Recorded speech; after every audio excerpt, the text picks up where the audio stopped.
Okay, all right. That thing's working? Okay. All right, just one announcement that a former student of ours, Skylar Dougal,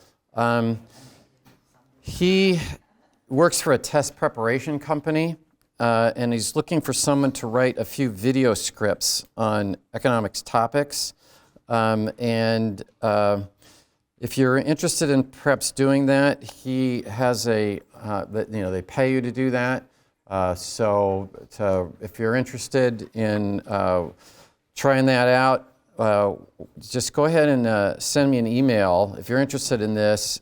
And what it is the company that he works for basically writes economic scripts for videos and that kind of thing. And so, if you think that's something you might want to try out, go ahead and send me an email, and I'll connect you up with Skylar. The classic album of the week is Traffic. John Barleycorn Must Die. This was 1970. Anybody know what John Barleycorn Must Die is about? It's it's very interesting. It's back in the, far back as the 1400s, I believe, there's versions of the song. But anyway, it's about basically making ale. And it's talking about John Barleycorn. And anyway, but the interesting thing is this is a reuniting of Traffic other than Dave Mason. Traffic was a band that would break up and come back. And anyway, Dave Mason didn't make it back, but the rest of the band, Traffic, made it back. So in 1970, John Barleycorn Must Die. You might have heard Freedom Rider. That's one of the other big songs on this album. So try just taking a listen to John Barleycorn Must Die. All right. So last time we were talking about this idea of that Niskanen presentation of using economic analysis to look at what, where you try to maximize some utility or whatever, subject to a constraint. Use that in analyzing how a bureau would provide services. And what was the big idea here for Niskanen was that the bureaucrat, what were they trying to do? They're trying to maximize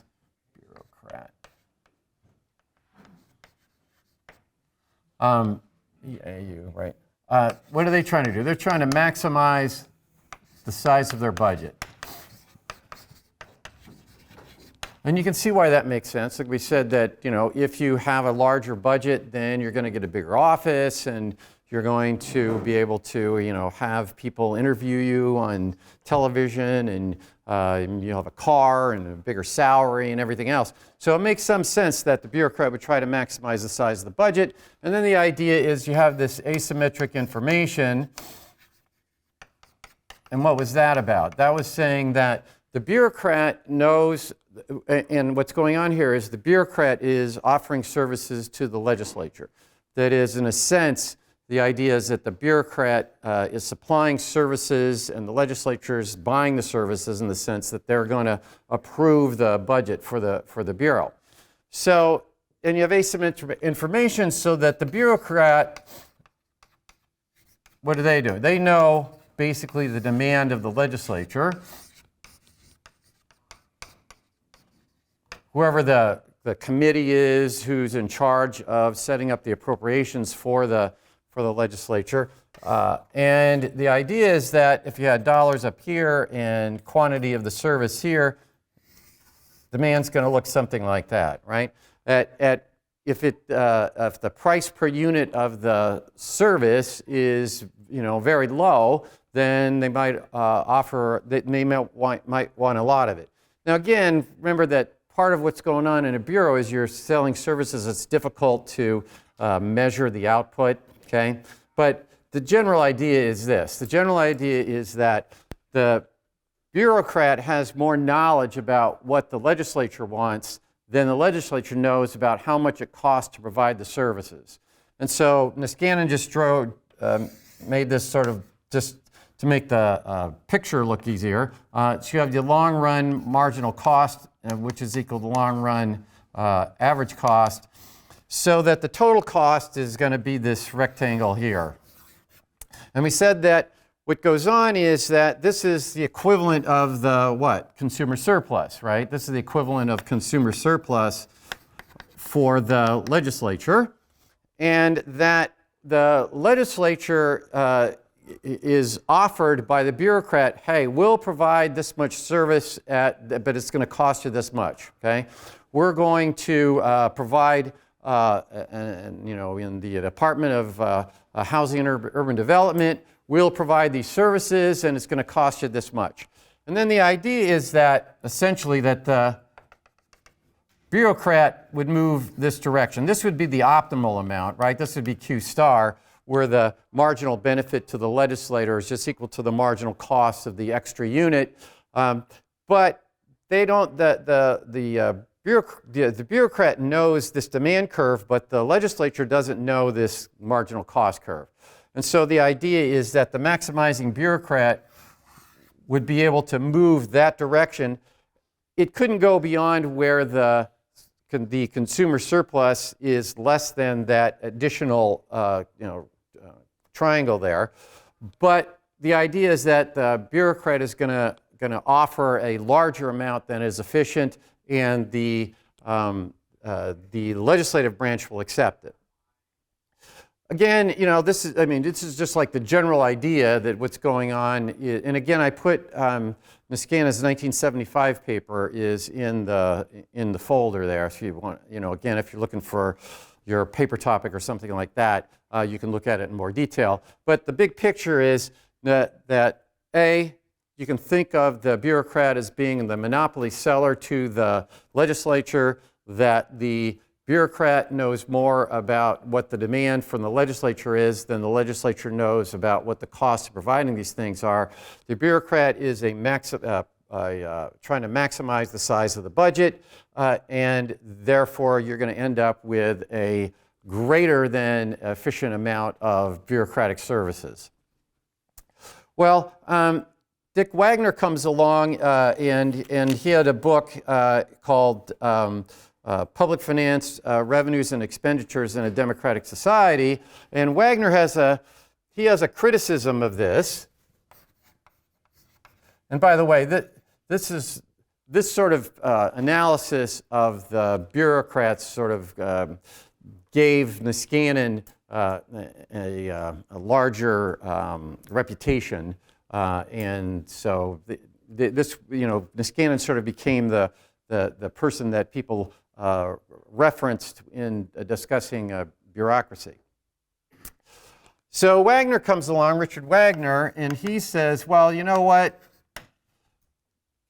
This is put too much theoretical power in the hands of the bureaucrat, right? That he says, this is too much theoretical power in the hands of the bureaucrat. That is it really true that the legislature isn't going to have a good idea about how much to produce this stuff, how much it costs to produce, and that why wouldn't you try to find this out? Why wouldn't the legislature actively try to figure out, hey, can somebody else do it? Right? I mean, we were talking about defense, for example.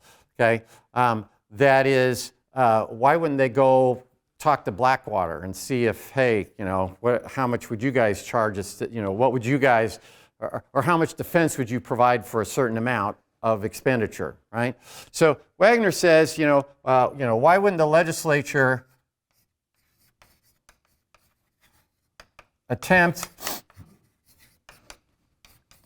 to find out this long-run marginal cost or long-run average cost? Why wouldn't it try to figure out what the cost function was? Why wouldn't it try to privately bid out at least some services? Okay. Why wouldn't they bid out services? And so he basically says, you know what? let's go ahead and see what, see what would happen is that it's more likely that the legislature is in cahoots with the bureaucrats. That is, the legislature would like to see their budget, that budget be larger. That is, the legislature also wants a large budget. Well, there's lots of reasons why you might want a large budget, and that would be to, for example, do you have more prestige and more power, right? If you're on the committee that, if you're on the committee that oversees the Defense Department, maybe you have big offices and lots of staff and all that kind of thing. And so that is the legislature will benefit from the large budget. They're not just out there trying to go to where the marginal cost of producing the next unit is just equal to the marginal benefit to them in terms of what they're trying to accomplish. But in fact, the legislature is going to benefit from a larger budget. And in particular, why would that be? That you get more prestige. I mean, you can think of things, right? More prestige. You can allocate more rents, right? You can distribute out rents to more people. Rents to constituents or donors. And so again, you might get the labor unions to, let's say you were the mayor of Detroit, maybe you'd be able to get yourself reelected because the unions would be in your favor because you've got this big budget out there you're spending all sorts of money on. So Wagner's criticism is that essentially Niskanin's got this idea, Niskanin's theory is, hey, the bureaucrat's trying to maximize these things and is taking advantage of the asymmetric information that they've got. And Wagner's saying, you know what, maybe they're in cahoots. Maybe both parties want to have a larger budget. Now, it turns out that it was there in the 104th Congress. We talked about the fact that when Betsy DeVos was chairman of or Secretary of Education, she's not going to eliminate education. And the 104th Congress, there was an attempt to get rid of a number of different offices, Housing and Urban Development, and the Department of Education, et cetera.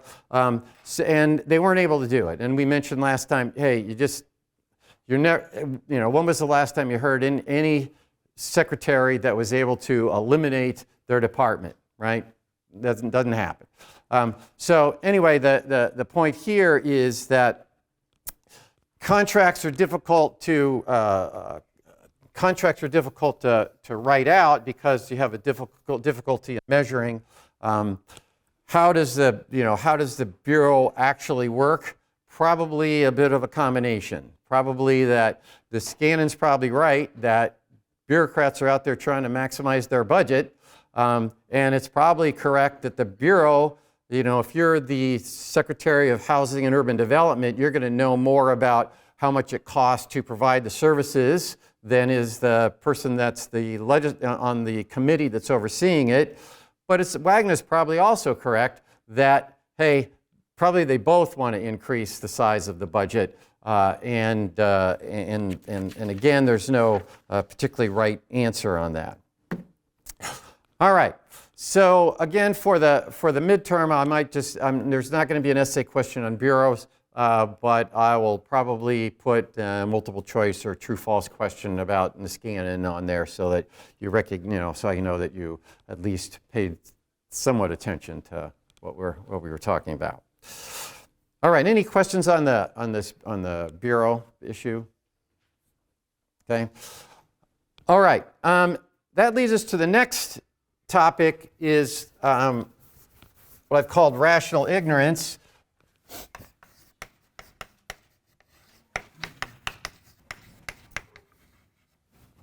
and the political process. How does it connect? How does rational ignorance? I mean, you guys are rationally ignorant about lots of things, but rationally ignorant and the political process is how I label that. And the fundamental insight that economics talks about is you do things what? You do things, as, from Econ 202 or whatever, as long as the marginal benefit's got to be bigger than the marginal cost, right? So you keep doing something, just standard economics, you're doing something as long as the marginal benefit is bigger than the marginal cost. And where do you go to? Where marginal benefit is equal to the marginal cost. Right? Whether you're buying hot dogs or whether you're deciding whether to watch the World Series, okay, you'll look at what's the marginal benefit to you of watching the World Series and what's the marginal cost to you. Well, whatever the opportunity cost of your time was. Maybe you could be taking your wife to go see the opera or something, or you could watch the World Series. Probably better off taking your wife to go to the opera, just to let you know. But anyway, so basically do things as long as the added benefit's bigger than the added cost. Well, we can look at that as voting behavior too, right? Right? Voting behavior works this way as well. How often, what will decide on whether you're going to vote or not? What's the added benefit of voting? What's the added benefit of knowing about whatever's going on in the legislature or whatever's going on in the Congress? So let's think about what's the marginal benefit to you of voting. Okay, so well, what it could be is that your vote's going to affect the outcome. Right? Not affect, but determines. I mean, I want to distinguish between that because your vote will affect the outcome, right? Because you add up the votes. But whether it's the determining factor depends on how close the election is. And if you look at it, remember that we talked about the Tweedledum or Tweedle Democrat, Tweedle Republican, that the candidates are pulled towards the median, right? So what's the difference of the candidates? Right? Probably going to be small, right? Because we already talked about what's going to happen is that if you've got your political party, what's going to happen? You're going to move to the median, right? And so the candidates are going to look a lot alike. And we talked about what happens, when we were talking about Smithies or whatever, not the alienation part, but the part that says, you know what, if the candidates are really close together, then maybe you won't turn out to vote. Well, why not? Because the opportunity cost of your time being greater than zero and the added benefit, if the difference between the candidates are relatively small, then you probably have a marginal benefit which is less than the marginal cost of actually doing it. It turns out that in some districts are going to be to the left, right? So you'll have some districts, whether it's a legislative or whether it's Congress, whether it's a state legislature or Congress. Some districts, the median will be on the left, we might say the left side of the distribution. And of course, some will be on the right. So you'll find members of Congress who are on the right, and you'll find members of Congress who, like AOC, right, who's on the left over here. You'll find Bernie Sanders in the U.S. Senate on the left, and then you'll find Marco Rubio on the right. So it sort of depends on what your state looks like or what your congressional district looks like. But within that district, within your congressional district, it's probably going to be that the candidates are going to look pretty much the same, right? So if your district is on the liberal side of things, let's say, I don't know, some parts of New York City or something, then they'll be on the left, but when you're running for the election, when you're looking in the election, what's going to happen? There's going to be the dominance of the median voter. So, sort of interesting thing is that if part of what's affecting whether you're going to vote or not is the probability of determining the outcome, what would we expect, right? Suppose there were, 3 voters. Okay, the probability of your affecting the outcome is great, or large anyway.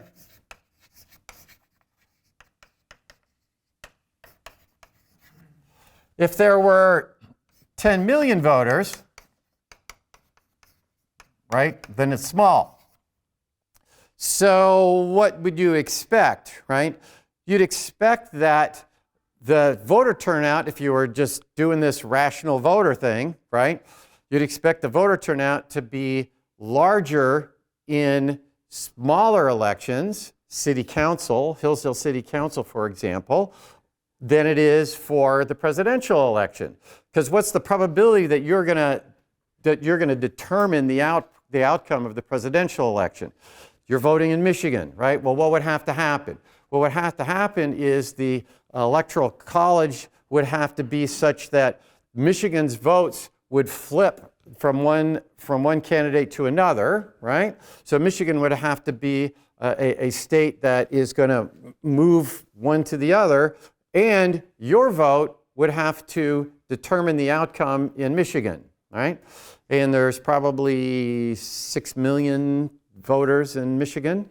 So the probability that it's going to be 3 million to 2,999,999 is probably pretty small. So what would you expect? You'd expect voter turnouts to be higher in city council elections than in presidential elections. And of course, that's not the case, right? Yeah, Stephen. Well, doesn't it matter, like, the president seems like more important? Well, that could be too. There might be some reason that in fact, we're going to come up with why people might end up voting, how might we explain the fact that this is happening. In fact, my wife, a number of years ago, actually got elected to city council in Michigan. She had a grand total of 25 votes, okay, and won in a landslide. And so, the probability of your affecting the outcome in a city council election is actually pretty high, right? If you guys all live in the city of Hillsdale, right? Or most of you live in the city of Hillsdale, you could declare that your residency, right? And then you could get a bunch of your friends together and win the mayoral election. And in fact, we had a mayor in Hillsdale who was a high school, just graduated from high school, and he was mayor of the city of Hillsdale. And then then his father became mayor of the city of Hillsdale when he moved away. But that could easily happen. I mean, probably if just the people in this room decided to register as a voter in the city of Hillsdale, the mayoral election, which is coming up in the next, I forget when the mayoral election is. I think it's 2 years from now. I think it's in the, I don't know when it is. I'm rationally ignorant, right? They'll alert. I think it's next year. Yeah, I think it's next year. That is when the election is for city council and for mayor. But the idea is that you guys could elect, Thomas here as mayor of Hillsdale, and have a parade on the 4th of July and do all that stuff, right? Question is, why don't you do that, right? And if you really think about it, you guys live in Hillsdale at least 9 months out of the year. Probably the mayor could have more effect on what is happening in your everyday life than the president of the United States was. So that's an interesting question. Why don't people do that? So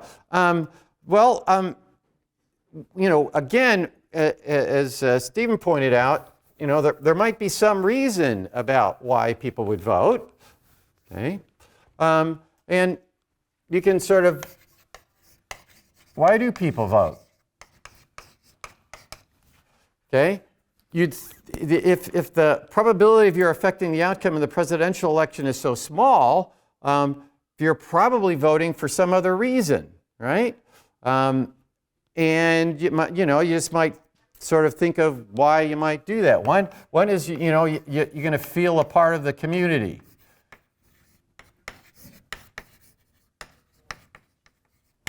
Right? What do you learn in high school or whatever, right? I haven't been to high school in a long time, but I'm going to guess that they must teach you in high school that you should get out and vote, right? And so maybe you're, okay, I'm going to vote in the election because then I feel I'm more of a member of the city of Hillsdale.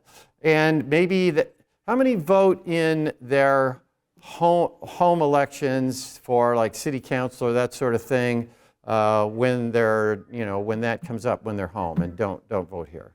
A couple of you, it's a few of you, okay. All right, so, why might you do that? You might say, well, hey, I just want to feel like I'm a member of the community of Hillsdale, and I'll feel bad if my neighbor says, well, hey, did you vote? And you're going, no. Of course, how are they going to know whether you voted or not, right? But people might just go ahead and do that. Second, you might feel it's their civic duty. Right? Maybe just like you've joined Rotary, and and when the Salvation Army bell ringing comes along, which is coming up, you show up at Kroger's and you ring the bell for the Salvation Army, collecting money to give out to poor people or whatever. So you just sort of feel it's your civic duty. It's like doing that, right? That's just what you're supposed to do. Maybe you just want to have somebody to root for. That's my theory, is that you want to have someone to root for.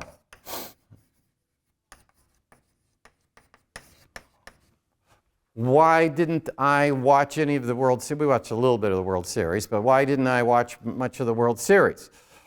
I didn't care who won. Right? I didn't care if Atlanta won. I didn't care if Houston won. If the Yankees had been there, then I would have watched the World Series, right? So similarly here, if you didn't vote for anybody, what's going to be on the news? It's going to be, all the news is going to be about the presidential election, right? I don't know if you're listening to the news lately, but there was a whole lot of news about the Republicans winning in Virginia, winning the governorship in Virginia, and what that holds for the next elections and the off-year elections, and will the House become Republican, and will the Senate become Republican, et cetera.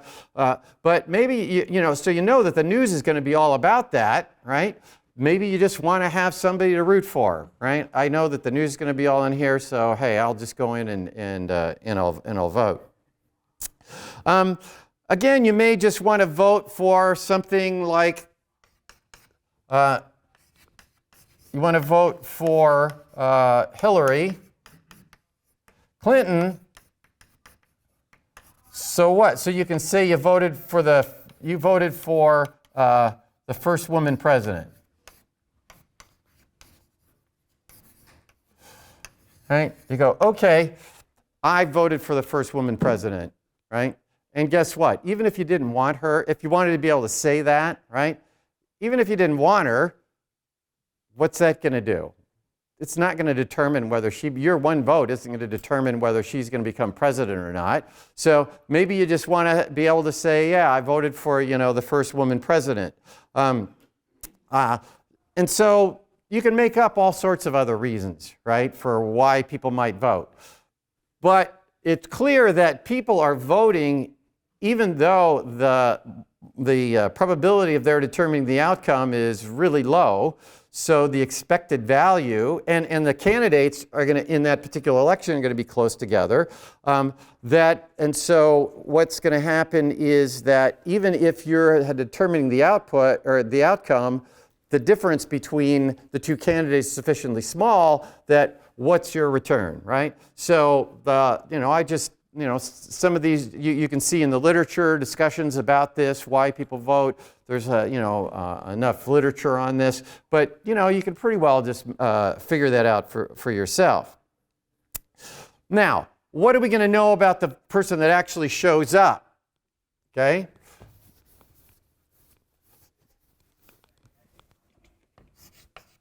The actual voter. What do we know about them?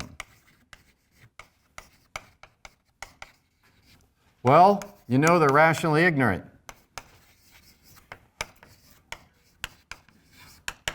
Right? They're rationally ignorant. Why would even if you're going to vote for, even if you vote for vote for the person that's running for Congress, okay?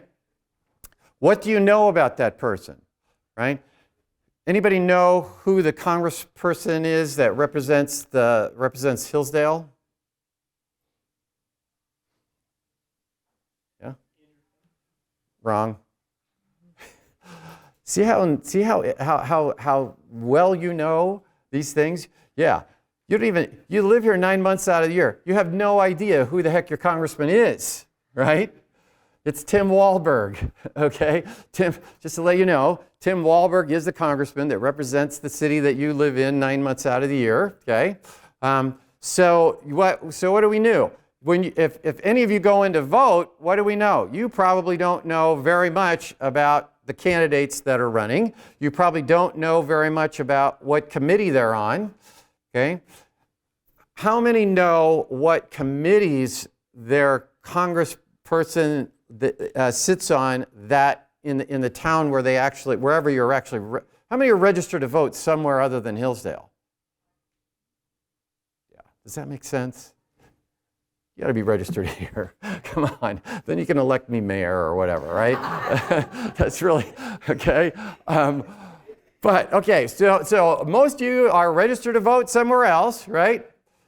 The question is, how many know what committees their congressperson, woman or man, sits on? Nobody, right? You don't even know what committees they sit on. You don't know what bills they've introduced. You don't know what their voting record is. But guess what? You might show up to vote anyway, right? So what do we know? The people that are showing up to vote, they're rationally ignorant, okay? And so sort of think about that. Just to give you an idea, there's a University of Pennsylvania study that was done in 2014. Came across, and they surveyed 18 to 34-year-olds, right? Sort of your age group from then. Only 36% of them could name the 3 branches of government, right? Yeah. About two-thirds of 18 to 36-year-olds 34-year-olds couldn't name the 3 branches of the government. 35% of the candidates could name one of them. 35% couldn't name one of the branches of government. And 77% could not name their United States senator, okay? So pretty rationally ignorant. So when you say, hey, but maybe this ought to, we ought to have a democracy, and we ought to all be able to vote, and we go out and vote, and you say, okay, we're going to have the government take care of this particular problem. Okay, we got some problem. We're not having one of the characteristics that we need to have the first fundamental theorem of welfare economics doesn't hold. So we're going to have the federal government do it, or we're going to have the state government do it. Okay, how's that going to happen? You're going to elect the people that are going to hire the bureaucrats, and the people that are hiring the bureaucrats are going to have some problem figuring exactly what's going on, right?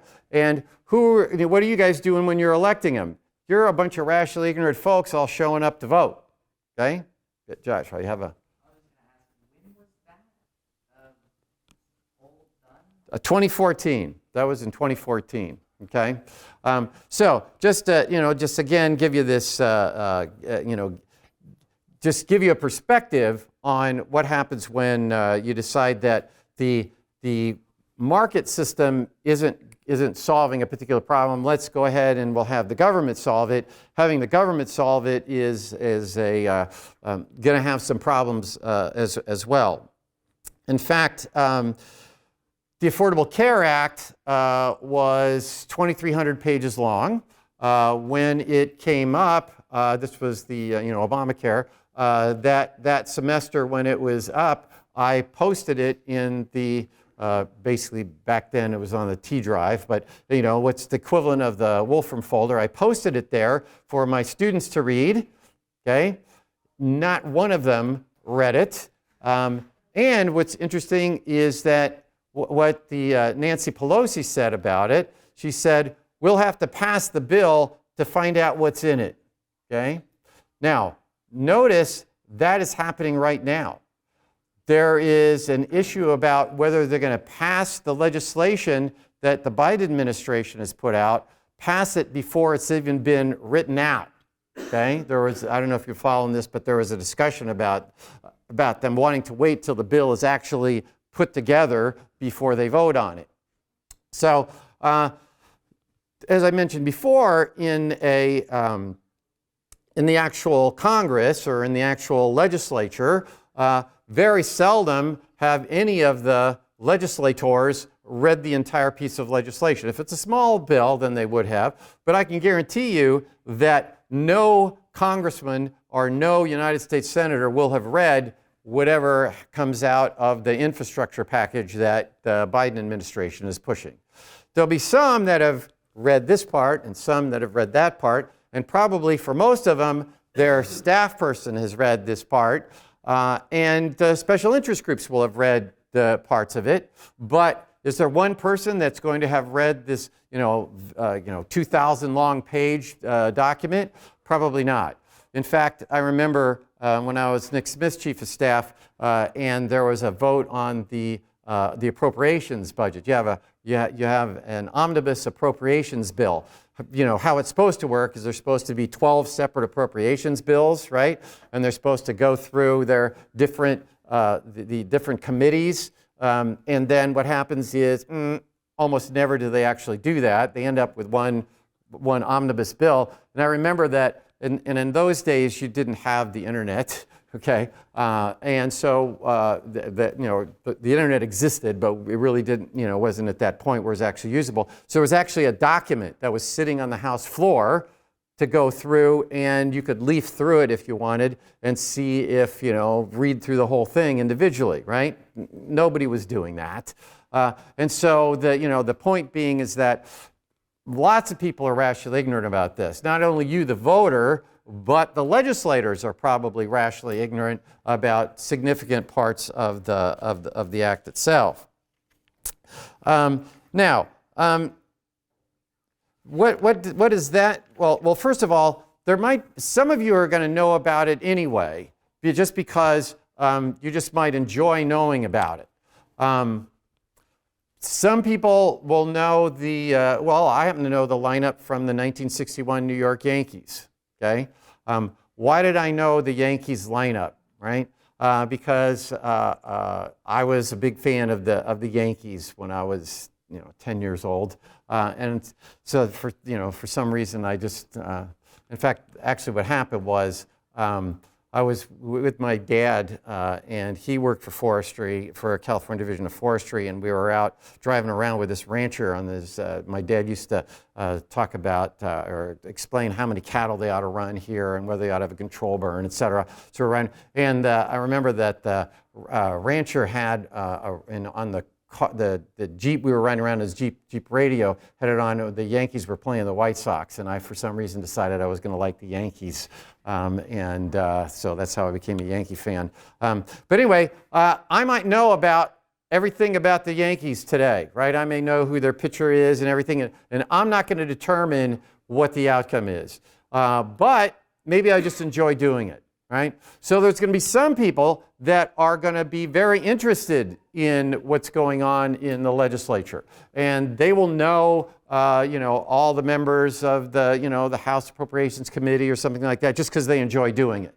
So that's an aspect of maybe that's why some people know a lot about things, but in general, you know, knowing, even if you knew what was in every bill, that your legislator was voting on it, you're not going to determine what the outcome is, right? Unless it's your father or mother or something like that, then, you know, maybe you'll say, Mom, you really got to vote on this thing, right? But generally, that's not going to be the case. But still, some people might want to do it anyway. Now, what does that end up with, though? The media coverage, I mean, just think of all the things that come about because of this. Let's just think about what media coverage is. The media isn't going to tell you exactly what's in all these bills, right? The media is going to what? It's going to talk about something that you are going to find interesting, right? Because they're going to want, this is like Facebook, right? They just want to have more hits on the thing, okay? So media coverage is going to reflect the fact that you guys are rationally ignorant. They're not going to talk about any particular detail, right? They're going to say, oh, this is going to provide, it's going to provide free child care, right? That's one of the things that's going to show up in that I've heard about that's in the Biden bills, okay? But what's the detail of that, right? How are you going to apply for it? I don't know if they're, you know, the last bills that went through to keep people from losing during the COVID relief package was to make it so that you didn't lose, you know, get kicked out of your apartment if you couldn't afford it because you got laid off, okay? I was just listening on the news yesterday where a woman had qualified for it, but the money hadn't got there yet, right? So it's like, you know, months later, and it's all tied up in what the bureaucratic process has got it tied up. And so what's the media going to cover? The media is just going to cover the big picture. It's not going to cover any of the details. How in the world do you actually get this, right? Or how is this paid family leave? That's being put back in the bill, evidently. That's what we were talking about last night on the news, that paid family leave is going to get back. Well, who's going to pay for that, right? Is that going to require the employer to provide the paid family leave?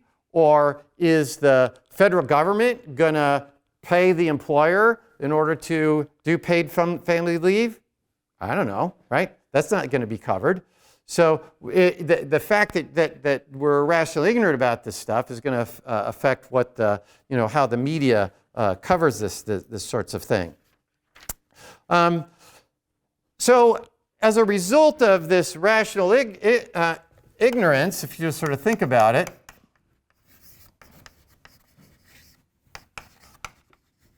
there's a number of things that's going to happen. One is special interest groups are going to dominate the political process.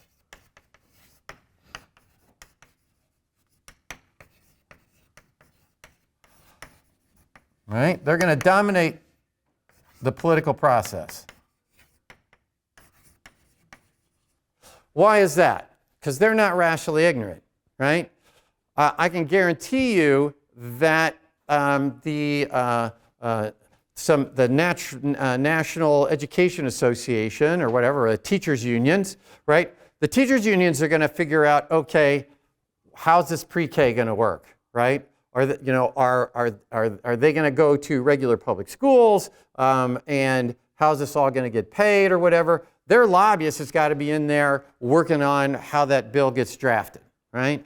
You know, if we have a program that's going to have an actual infrastructure, right? Well, what bridges are going to get fixed, okay? Or what roads are going to get paved, right? There's going to be lobbyists in there that know what's going to go on, right? They're the ones that are going to be debating. And so and if I was just in ECON 105, so those who had that, remember that Hayek says one of the advantages of democracy is debate over the issues will advance the state of knowledge. Okay, and one of the things I bring up in 105 is this very point that most people are rationally ignorant, but not everybody is. And so there will be a debate, but the debate will be between the lobbyists as they try to work this out. So so what's going to happen? If you say, oh wow, special interest groups, they're out there controlling the democratic process. Guess what? They're going to, right? The fact that, the way the structure's set up and the fact that you guys are going to be rationally ignorant about things, the opportunity cost of your time trying to affect the outcome, yeah, you could call up your congressperson, right? You could call up your legislator and try to influence them, okay? But are you going to have as much influence as somebody who can bring, $5 million in donations divided, some way to overcome the, campaign finance limits or whatever, right? Probably not, okay? So, bottom line is special interest groups are going to dominate the political process. That's just a sort of a fact of the way the this system's set up. We'll go on. Let me just add one more little thing. It's just to throw in here, is that special interest groups reduce the opportunity cost of your finding out about stuff. Reduce the opportunity cost of finding out what's in a bill or whatever.